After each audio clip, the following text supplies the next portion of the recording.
leading the real world, moment by moment, choice by choice.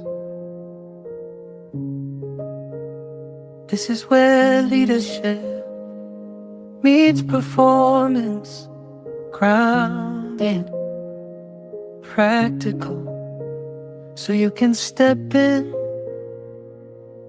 and show up on purpose every day.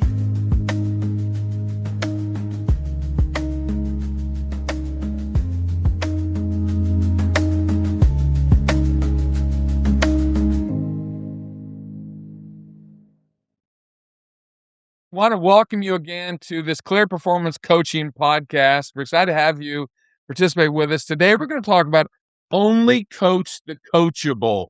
Only coach the coachable. It's actually one of the card categories, coachability, in the Clear Performance Coaching cards. We love this because so many times we get involved and waste time on things that don't matter and people that want to be here. During COVID, and especially after COVID, there became something known as quiet quitting. So many people that had quit, but they stayed, right? It'd be one thing if they quit and they left, but so many times people were quitting and they really weren't staying. So think about that. How many times have you experienced that in your organization or on your team? Someone who gives kind of public compliance, but really private defiance. They're not really bought in to the mission. They're not bought into what you're trying to accomplish, but they're still here. They're still collecting a paycheck. And that's really a problem. It's why we say to leaders all the time, coach the coach, only coach the coachable. Those people that are open and willing, who want to get better, who want to improve. Here's the interesting thing. Most people, when they show up at your organization, do want to be good. They want to be successful. Rarely does someone start a job wanting to fail. The problem is the organization can beat it out of them. The work can beat it out of them. So how do we help leaders help their team members do a better job of this idea of coaching the coachable? So let's first talk about what do we mean when we say coach the coachable, and then we'll talk about an assessment. Rick will walk us through that. A very cool little 10-question assessment, and then a coaching agenda, and then really earning the right to coach. Sam, tell us a little initially, and then Rick, you follow up about this idea of what does it mean to coach the coachable? What does it mean coachable? What I say to people is if you know everything, you can't learn anything. To be a good coach and to coach other people, pride and ego has to take a back seat. It has to take a back seat. When pride and ego are getting in the way of desiring to improve, you can't improve. The way I handle it, the way we handle it here at Clear Performance Coaching, is we only work with people who want to get better. We only work with people who have character to keep their commitments. And we only work with people who treat people appropriately.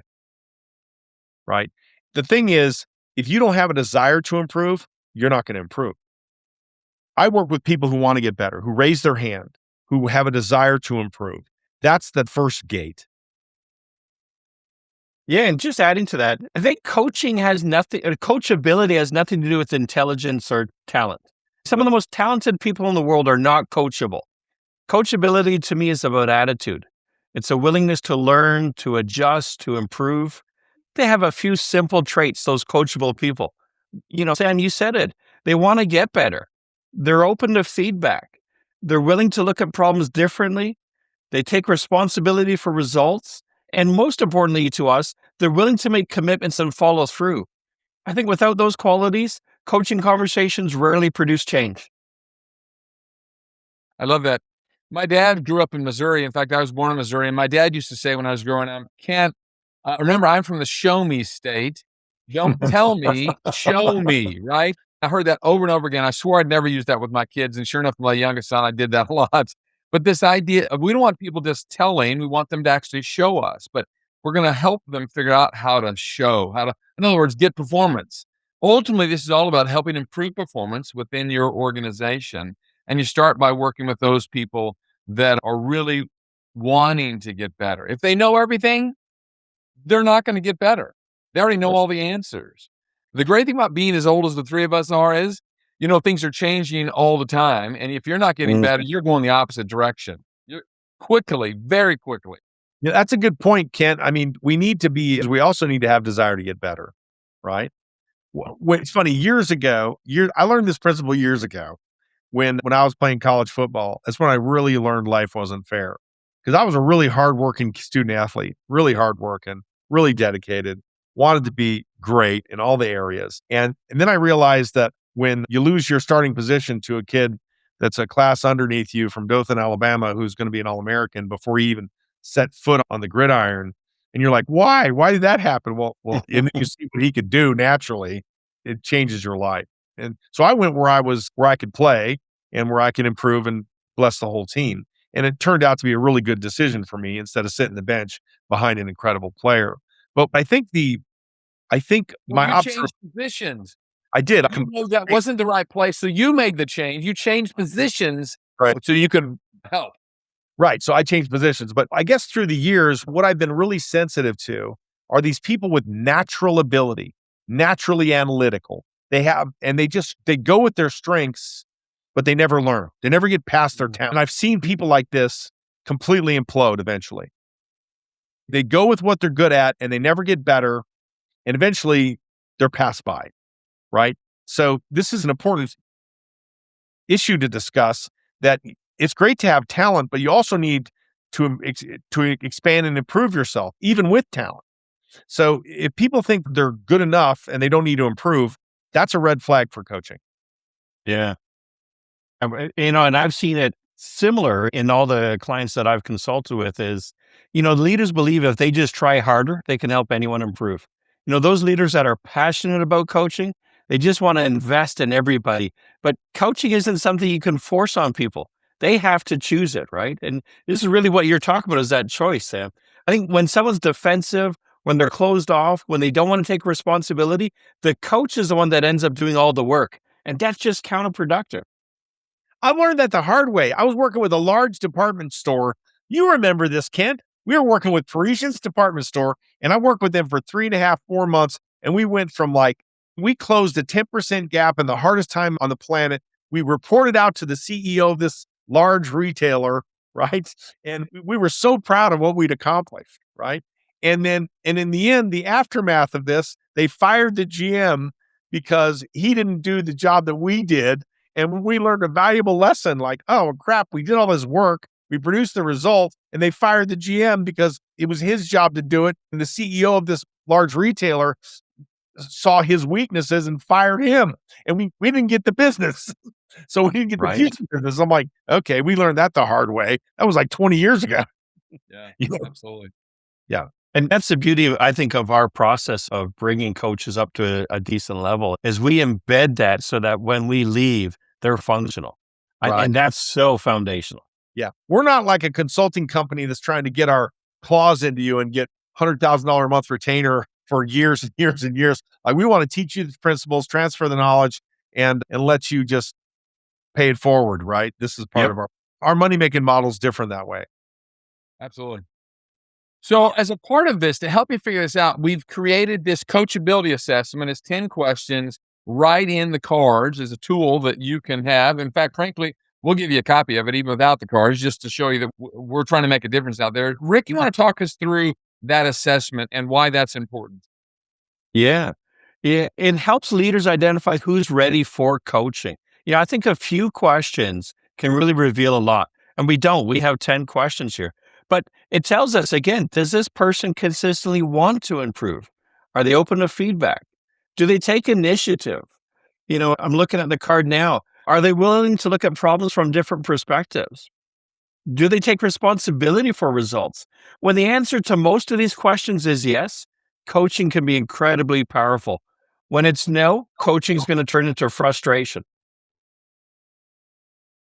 Absolutely. Absolutely. So with that in mind, let's talk about establishing an effective coaching agenda, because it's going to be different for every individual you coach with, every team, every part. So how do you recommend that leaders establish an effective coaching agenda, Sam, which we actually have as a card in here, but let's Yeah. talk through that. Yeah. Every great meeting, every great productive kind of exchange really starts with a clear agenda, right? So how many of us have been in these meetings that go on forever with no clear agenda? It's a complete disaster. In a group meeting, it's a disaster. Well, in a personal meeting, it's a disaster as well. So Yeah. when I start coaching with someone, when I take on a new coaching client or a new team, a team of people I'm coaching, I always set the agenda first, right? And I always meet with the leaders prior to the meeting and we create an agenda. What's the goal? What are we trying to accomplish? What are we trying to teach? What are we going to challenge everybody with? 3 or 4 clear points that we want to talk about, and we just roll down the agenda, and then we have some kind of conclusion with a strong call to action. If you don't, what happens is you go off on all sorts of boondoggles, man. You go into rabbit holes. And coaching is not therapy, right? So we're not teaching therapists. If you want a therapeutic intervention, go to a good psychologist, go to a good therapist. They're going to give you a process. Now, much of our coaching principles, like how to get people unstuck, has roots in psychotherapy. I mean, it's good that way, but we're not going to teach people how to be therapists. We're going to teach them how to be coaches. So we set a clear agenda around that. We set a clear agenda about what should be the objectives. What are the best ways to achieve the objectives? And we do this on a personal level, personal objective. Set an agenda item to understand someone's skill set. What do they want to do in their life? What do they eventually want to achieve in their career? Or what are their hopes and dreams at home? Like when you're doing one-on-one coaching, maybe the agenda is different than when you're doing a team coach at work. So when you're team coaching, your agenda might be relevant to the job to be done at work. When you're doing a personal coaching session, your agenda is maybe around what they want out of their life and their career, but you set the agenda accordingly to the meeting. Awesome. When there's an agenda, we get a lot more done and we accomplish the things we were wanting to accomplish, right? Right. I love that. The fourth card in this category is earn the right to coach. Now, here's the interesting thing about coaching. So many times people think coaching is telling. That isn't coaching.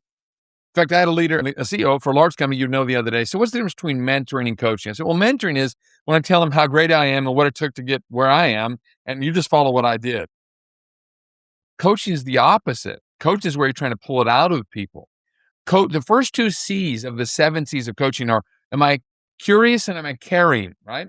Really, it starts with caring first. Do I care about them? Am I interested in them? And then am I curious? There's an old saying that says, are you listening to understand or are you listening to respond?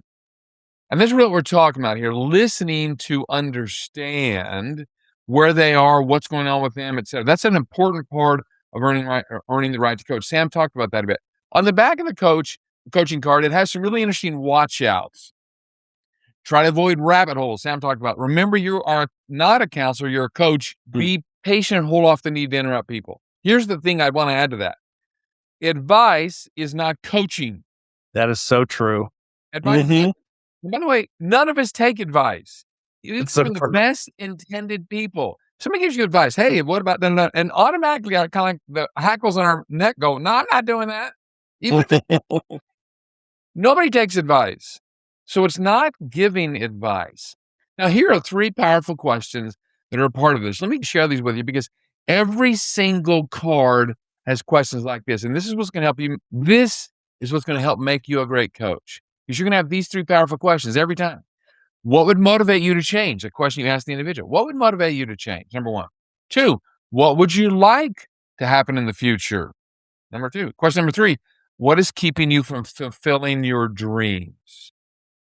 I'm not telling them what their dreams are. I'm not going to tell them what's stopping them. They're going to tell me.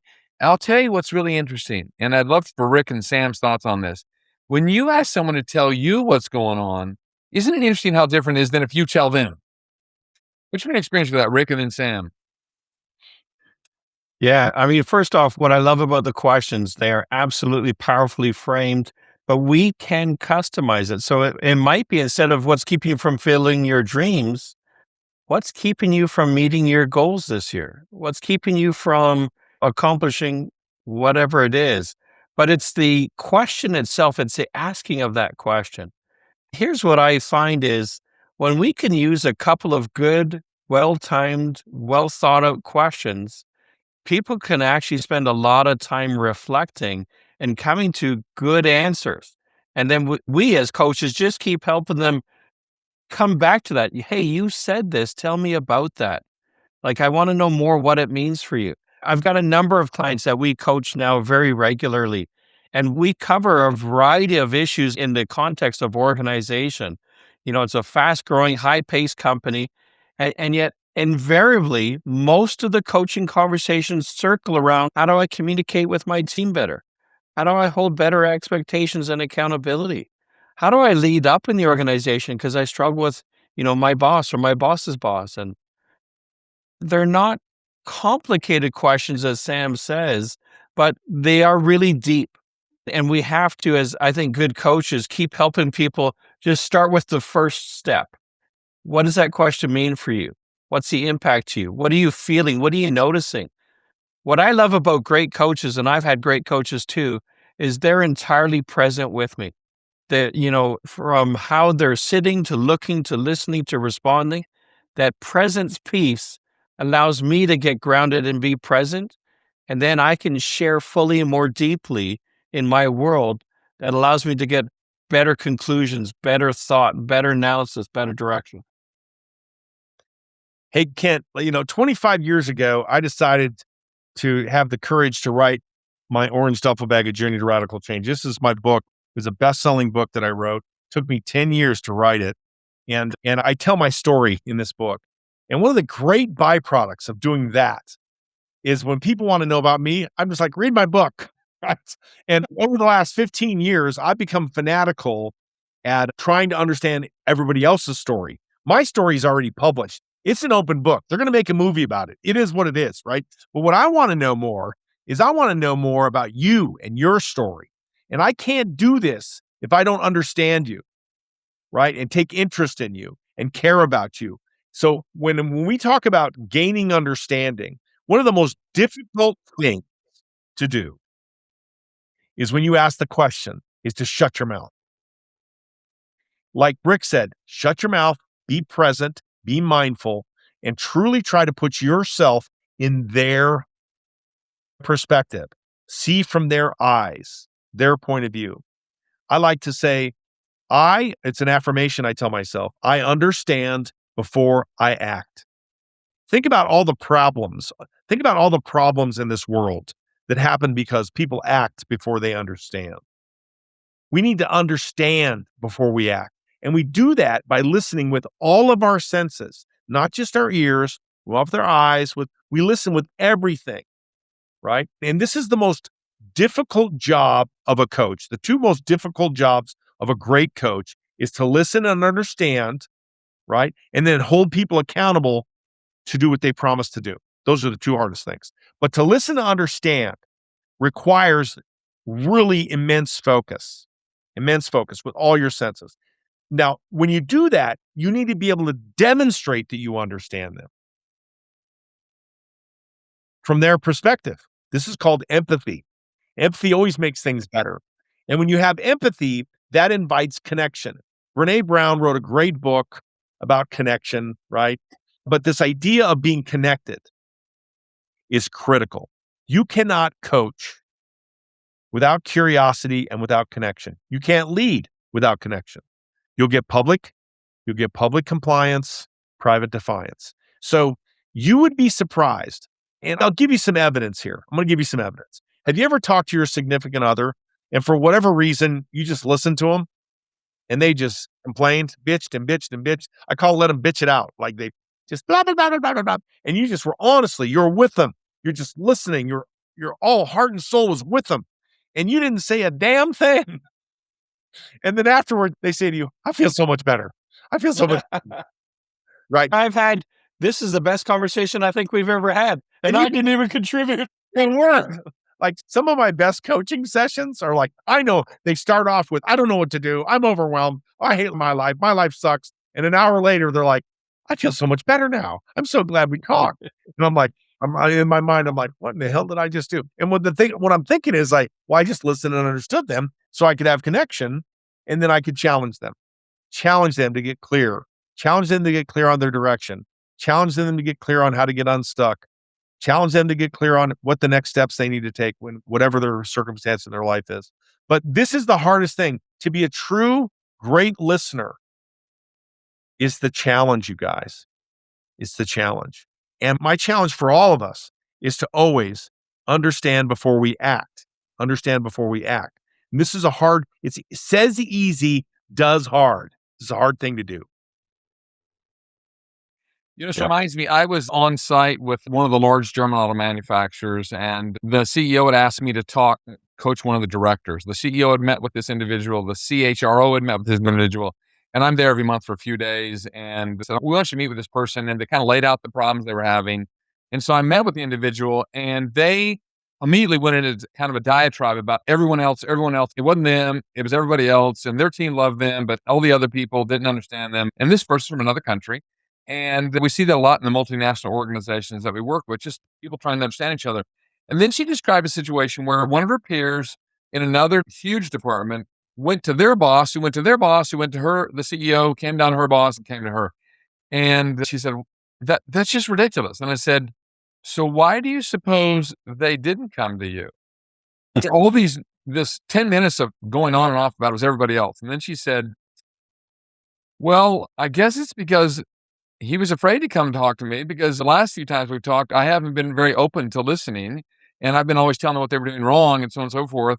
And once that little break in the dam happened, it all came out. Then she went on and on. Oh, I know it's me, and I'm doing this and I'm not doing that, and so on and so forth. Wow. And ultimately, it's because I thought what this individual telling me is 180 degrees from what the CEO and the CHRO told me about this person.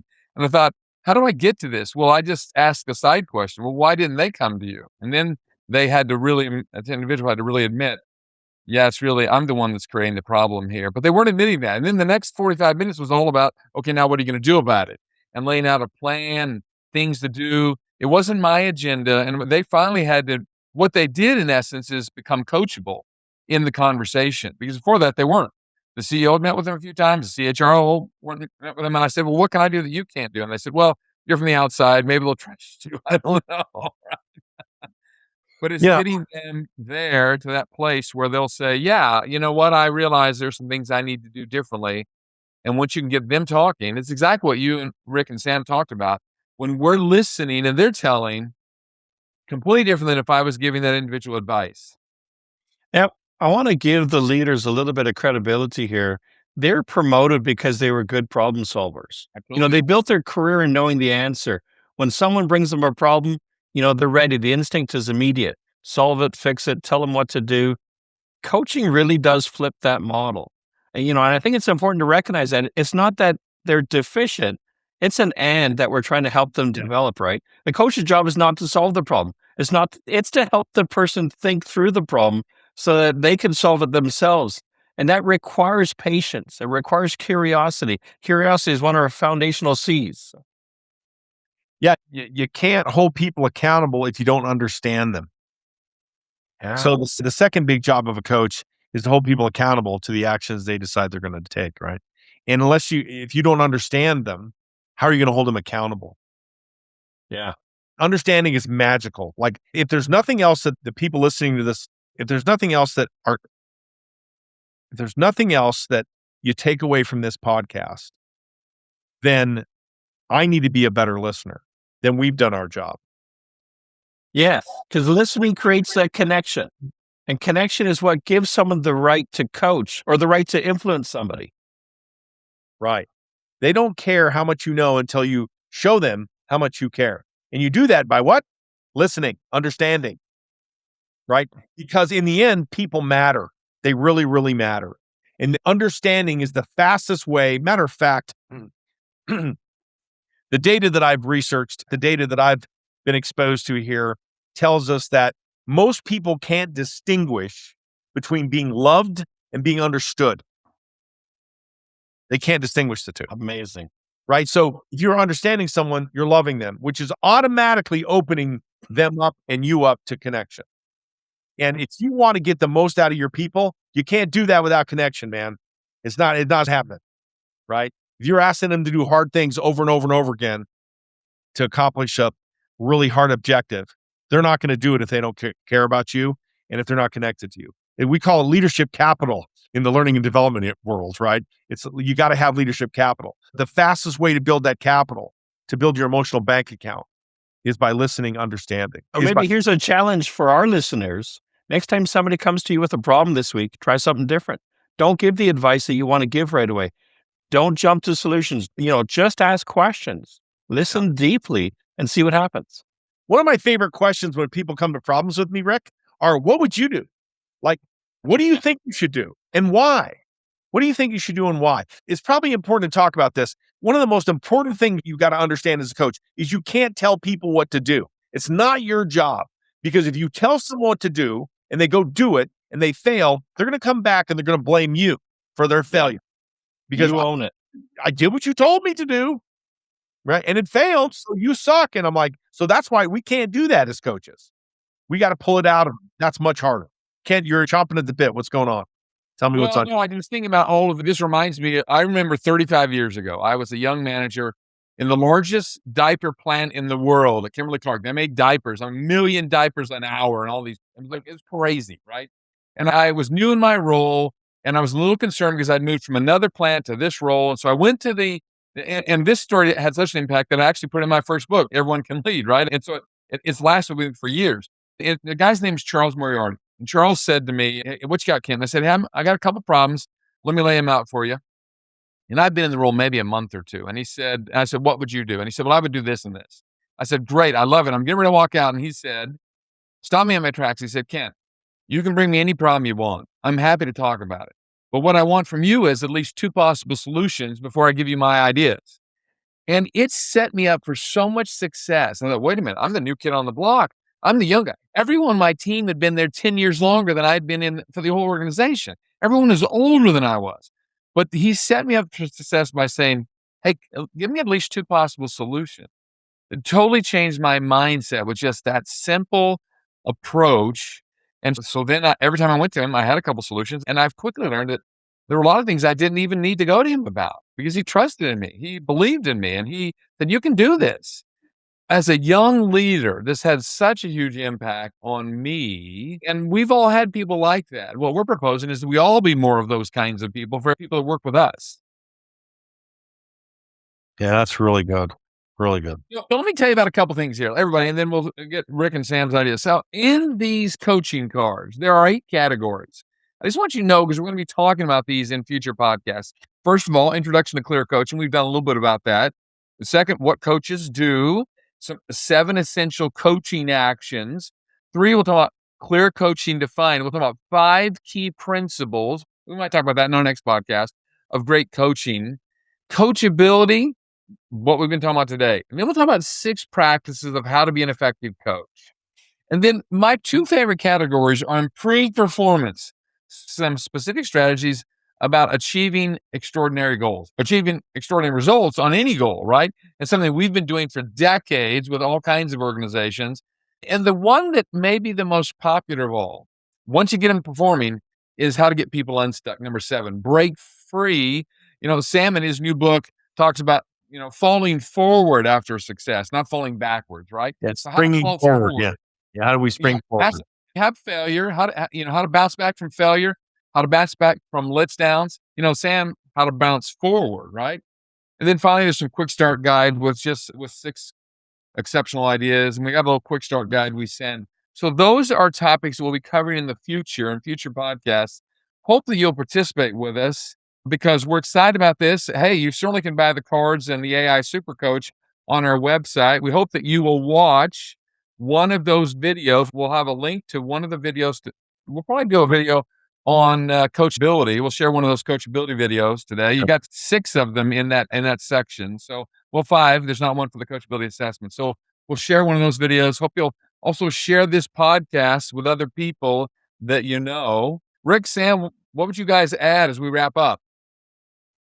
Yeah, I think I'd really dive into, we talked about that coachability piece. And, here's what I've found out. Sometimes leaders think they have a coaching problem, but what they really have is an accountability problem. If someone's refusing feedback, if they're ignoring commitments, if they keep repeating the same behavior, that's not a coaching conversation anymore. It's likely a leadership decision. So when we say coach the coachable, it really is investing your energy and your time into helping things get better with those that want to get better. Yeah, that's really well stated, Rick. If we were to give you a free offer for this session, I would say, if I was to make a recommendation for you to consider, is download the coachability assessment, take the test, discover if you're coachable or not, maybe share it with some people on your team. So that's the first thing I want to invite you to do. Second thing is we're going to send you a video link that helps you understand more about the coachability. That's free. And finally, we want to set up a phone call to see how we can help you and your organization create a culture of coaching. And finally, we want to help you. And finally, we want to offer up a phone call to be able to talk to you about how we can create a culture of challenge through coaching. And it really begins with selecting a cadre of people who are coachable. So we hope this has helped you on your leadership journey or coaching journey. And we look forward to connecting with you next time. Bye, everybody. Thanks, everybody. Have a See great ya. day. Cool.